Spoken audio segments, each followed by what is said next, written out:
This week on Money Matters, it's been 20 years since Korea first launched home shopping channels on TV. From a fledgling industry to one with a strong presence abroad, we look at its transformation.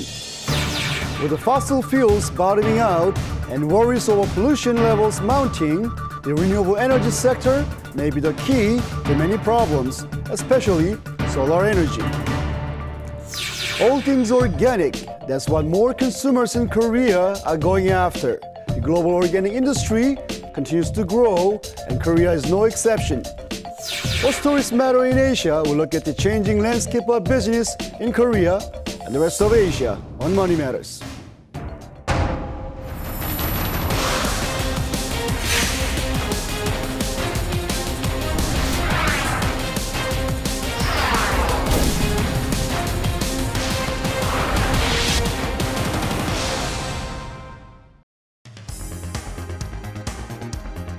Hello everyone, I'm Kim Il-sun. Thanks for joining us once again.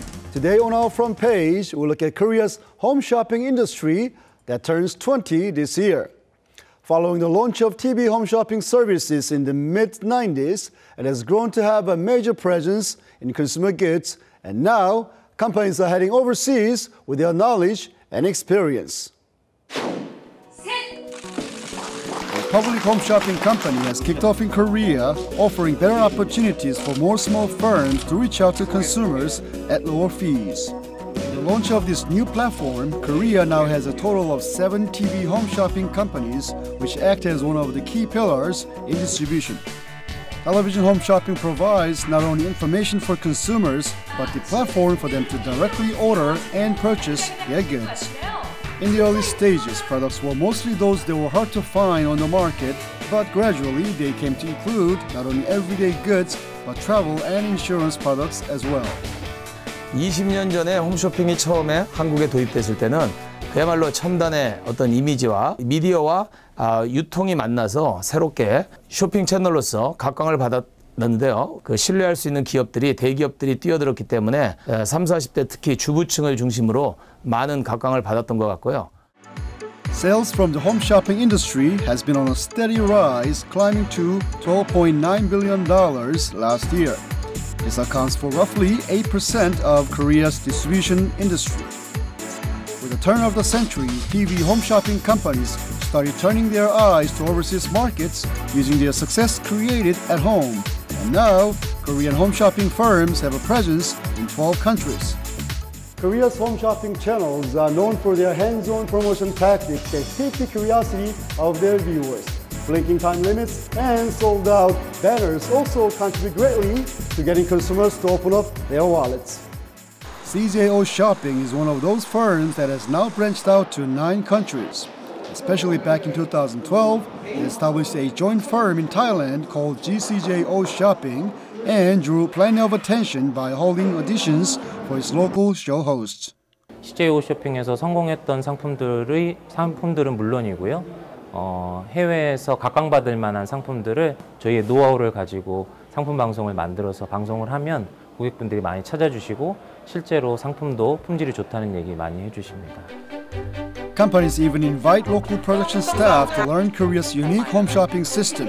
Present when we visited the company were show hosts, producers, and merchandisers from Thailand who had come to not only train but also tape some parts that would be aired back home. What they found the most impressive was how the shows appeal to consumer sentiment. การมาที่เกาหลีครั้งนี้มากันประมาณเกือบ40 คนนะครับแล้วที่จะมาเรียนเนี่ยเป็นการเรียนบอร์ดแคสติ้งในโฮมช้อปปิ้งบอร์ดแคสติ้งในระดับแอดวานซ์นะฮะเพราะจริงๆแล้วคนของเราที่เนี่ยคนของเราที่กรุงเทพเรามีพื้นฐานอยู่ประมาณหนึ่งแล้วแต่ว่ามันต้องการพัฒนาต่อไปมันเลยมาเรียน Advanced Broadcasting. I think the strange about the Korean home shopping is the way that the show hosts connecting to the people. They show the feeling, the emotional feeling about the product, not really all about the function. And that's the reason why the customer really enjoy watching and buying the product from CJO Shopping. The Potential and demand on the rise in emerging economies is not only companies but individuals that are trying to break into these markets.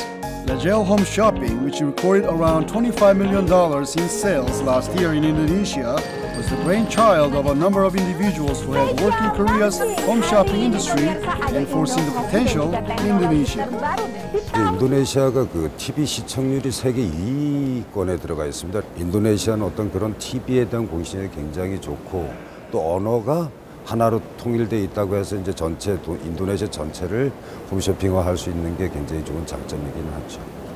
Experts say that home shopping companies need to look for new media to expand sales outside of television. One of the more promising options is omni-channel services, which allow customers to flip back and forth online and offline, as well as through mobile platforms and various distribution channels.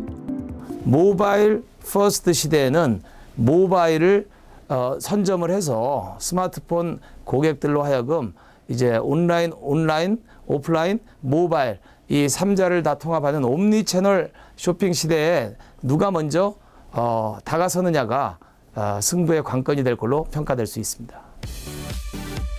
Television home shopping over the years has contributed to enhancing the quality of goods but lowering prices. As the market continues to develop, more changes will likely lead to fresh results and more opportunities in the future.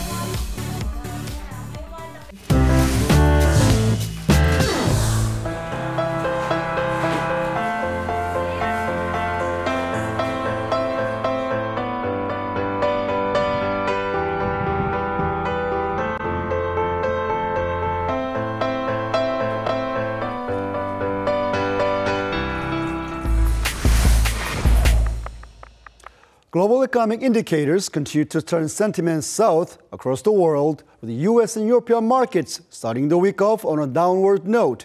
The IMF is seen likely to cut its growth forecast for next year, further weighing down the economy. We'll get a look at some other stories from the week with the Somi-sorang. Thank you, Son. I'll start you off with some of the top headlines from Korea. Korea will launch a new initiative next year called Better Life for Girls, pledged by President Park Geun-hye at the recent UN Sustainable Development Summit.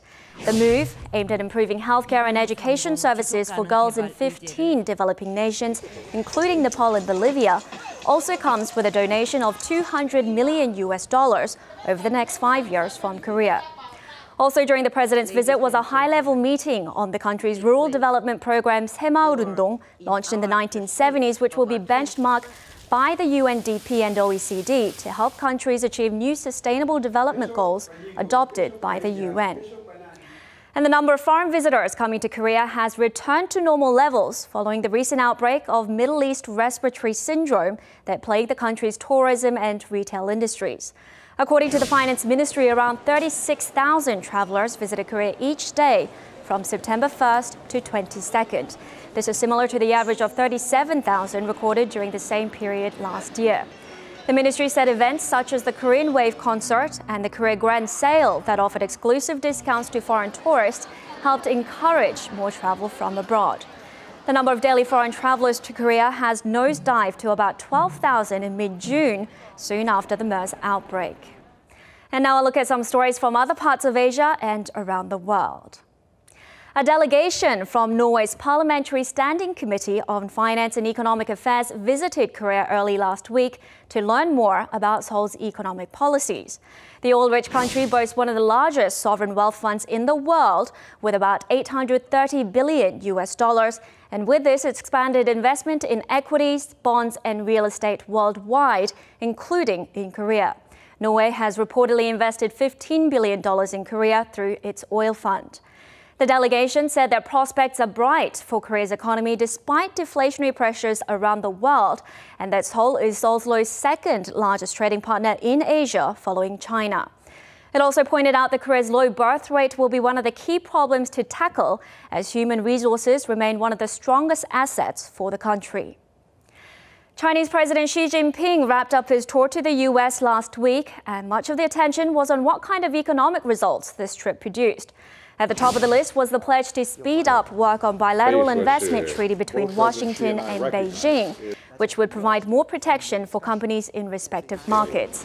With both sides reaffirming their commitment to the deal, there's already speculation that if concluded, the deal will be as significant as China's membership to the World Trade Organization back in 2001. Second on the list of achievements is Washington's step towards supporting the yuan's inclusion in the IMF's basket of reserve currencies known as special drawing rights. With 17% of the IMF's voting shares, it will be very difficult for Beijing to secure this position had Washington disapproved. If approved, it would open the door for having the yuan recognized as a global currency reserve. Golf in Japan has long been seen as a symbol of the country's booming economy back in the day, but over the years, it's been on a steady decline. The number of golfers has seen a 30% drop from its peak days in the early 90s. Cost to play a round of golf has dropped by 33%, cutting sales by nearly half around golf courses. And this recent slide has much to do with the reputation it once held as the emblem of corporate culture and symbol of the bubble in Japan's economy. The decline also has to do with costs that still remain steep and the falling number of car ownership among younger generations, making fairways less accessible. Surveys show that younger people have a growing preference for cycling or hiking over golf, adding more downward pressure on the golf industry.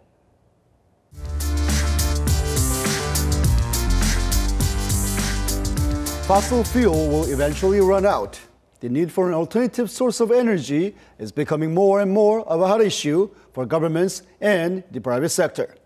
A cleaner and less costly source of energy has replaced the conventional resources. We'll find out how. We have Ole Dubunov, a strategist from the Asia Institute, covering this. Ole, welcome to the studio again. Thank you.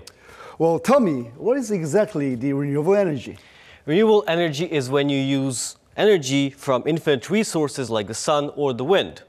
Now, the common view right now in the public that we have is renewable energy is only about saving the environment, and it's not very cost effective. However, over the past 10-15 years, for example, solar energy cost has been going down 10-15% a year, and it has been becoming very affordable. So it's also very easy to install and very easy to maintain, meaning that it's a good energy for almost any country around the world. I see. Well, can you then give us more specific examples? Well, for example, if we take the wind power, you install giant turbines in the sea, like in Europe, in Denmark, and on some days they generate more than 140% of the daily country's needs per day. Also, you have solar power for places like in Africa or Southeast Asia that don't have electricity and which are hard to access. I see, and I guess they are very cost-effective in many ways. How much money exactly do we save, or the energy itself, by using the renewable energy? Deutsche Bank, a German bank, estimates that it's about 8 to 13 cents per kilowatt hour for the rooftops, which is not even the most cost-effective type of energy, which are the power plants. Now, this is about 30 to 40% less expensive than what you pay in the city from the grid price. Well, let's look into the solar energy more in detail. In terms of development efforts and the usage at the end user level in Korea, what do we see out there? It's increasingly important. Last year, President Park Geun-hye created a bill where the country stimulates the industry by creating about 10,000 clean energy jobs by 2017, about a $2 billion investment.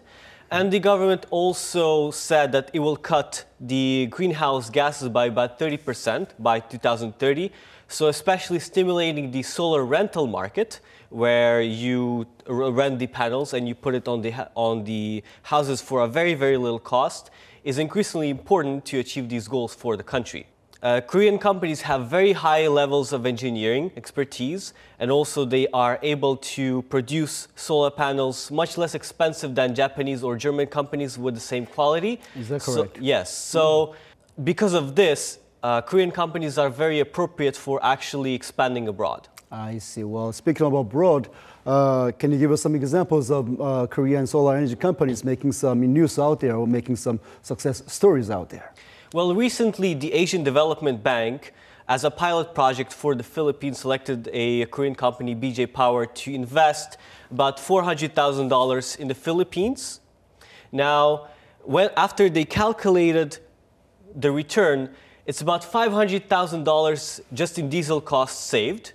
And also the electricity cost will go down by about 400 to 500%. I see. Well, I guess those activities will create some social and development impact in those local areas. I guess they are so important these days.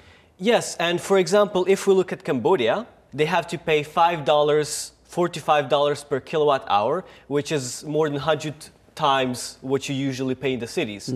Now, because these people are isolated often, they are farmers, they cannot even make $5 per month. So you have the Korean government, for example, KOICA, they invest a small amount of money in a power plant to create off-grid electricity for these villages, and they supply this electricity for nearly free to these villages, creating a very, very high social impact, creating education, building roads, and really stimulating economic activity.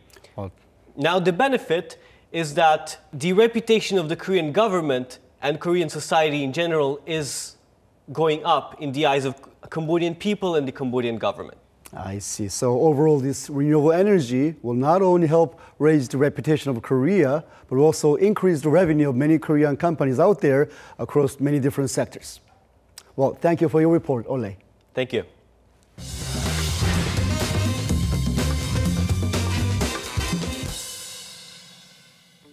Today marks the opening of the annual Busan International Film Festival. Held in the beautiful Haeundae area of the port city Busan, the 20th edition of Asia's biggest film festival will go on until the 10th of this month. With 75 participating countries and 304 films in the lineup, it attracts some of the biggest actors, actresses, and directors across Asia, and in fact, the rest of the world. And with that said, let's get a closer look at this year's festival, along with the overall movie industry of Korea on today's In Numbers. The Busan International Film Festival has, over the past 2 decades, established itself as one of the most prominent platforms for the movie industry of Asia. It started off with the goal of attracting more attention to the then unknown movie industry of the region.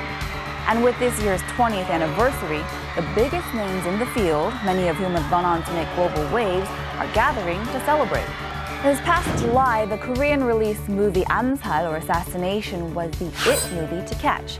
And it sure proved true in the box office, as Assassination was the first movie this year to surpass the 10 million ticket sales mark. And in fact, so far, the movie has had an audience of over 12.6 million people, making it the 7th most watched film in Korean film history. But shortly after, another Korean hit made its debut. The action-packed crime drama Veteran was an immediate success, and recently it even surpassed Assassination with over 12.7 million ticket sales, taking the place as the 6th most viewed Korean movie. Now, from a monetary point of view, the movie Veteran can be considered much more successful, with a production cost of only $5.1 million, as opposed to Assassination's $15.5 million cost. Now, as a result, Veteran broke even at just 2.8 million ticket sales, whereas Assassination didn't break even until the 6.5 million mark. Now, Korea's movie industry has seen tremendous growth over the past 20 to 30 years and is now considered one of the top film industries in the world. In fact, looking at the top 10 biggest film industries according to last year's box office sales, Korea ranks 7th, with first place held by, of course, Hollywood. But Korea's film industry is definitely one to keep an eye on. Last year, for the 2nd year in a row, Korea saw ticket sales surpass the 200 million mark. In fact, last year was a good year for Korea's film market. The industry hit $1.6 billion in sales for the first time, and domestic films alone rose a record 7.3% in 1 year. Now, this year looks to follow the pattern of growth with huge box office hits, such as Assassination and Veteran, drawing in millions of moviegoers across the nation. Now, that does it for today's In Numbers. Coming up next, some insightful information on Korea and the economy.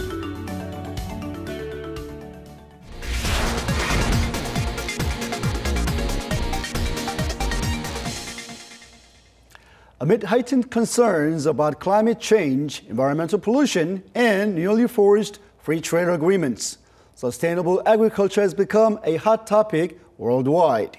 On the back of an eco-friendly trend, the global organic industry is seeing continued growth. Our Somi Sorang is here to tell us more. That's right. The organic industry, it's really evolved from being a niche market to one of mainstream interest. People are generally more concerned and more selective about what goes on their plate and what kind of fibers their clothes are made from than before. And rising income levels have been able to support this change. I went to look into how the local organic market is changing in Korea.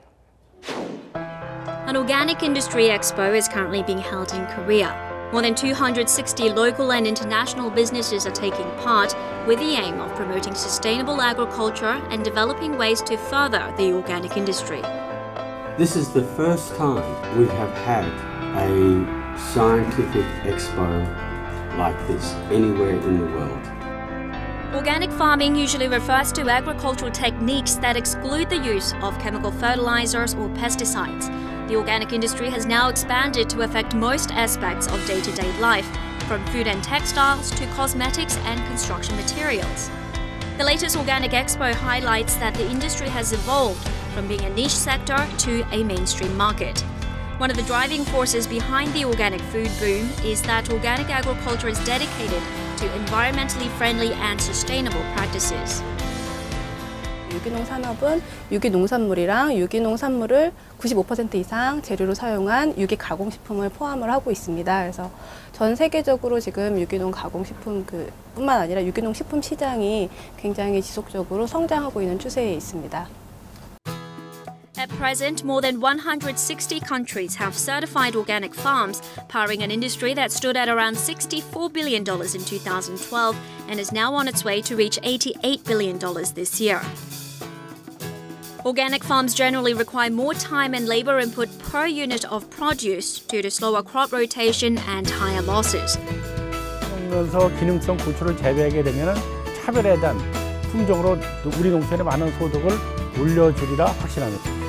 Organic agriculture results in greater profitability for farmers because organic produce is sold at a premium to consumers, up to 4 times the price of conventional produce. The local food industry is also expanding at a rapid pace. I'm at an organic grocery store that stocks goods only certified organic, environmentally friendly or pesticide-free. This is just a slice of an industry that has grown to see brands surpass the $80 million mark in annual sales and is on its way to become a $4 billion market this year. As a growing number of consumers seek out safe foods for their family, organic food stores are seeing a rise in revenue.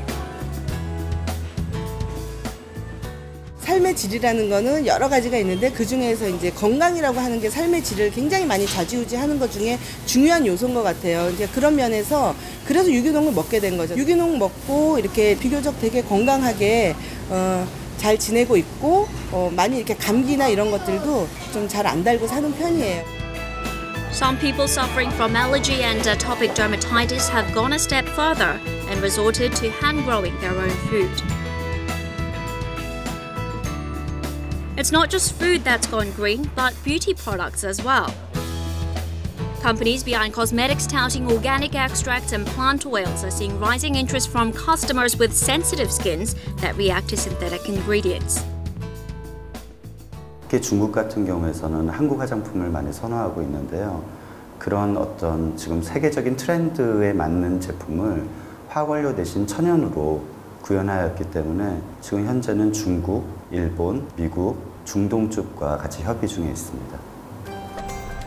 Meanwhile, governments in advanced European nations such as Germany and France are actively fostering their organic industry, which is continually expanding to include an ever-growing list of daily necessities, baby products, construction equipment, furniture, and so on.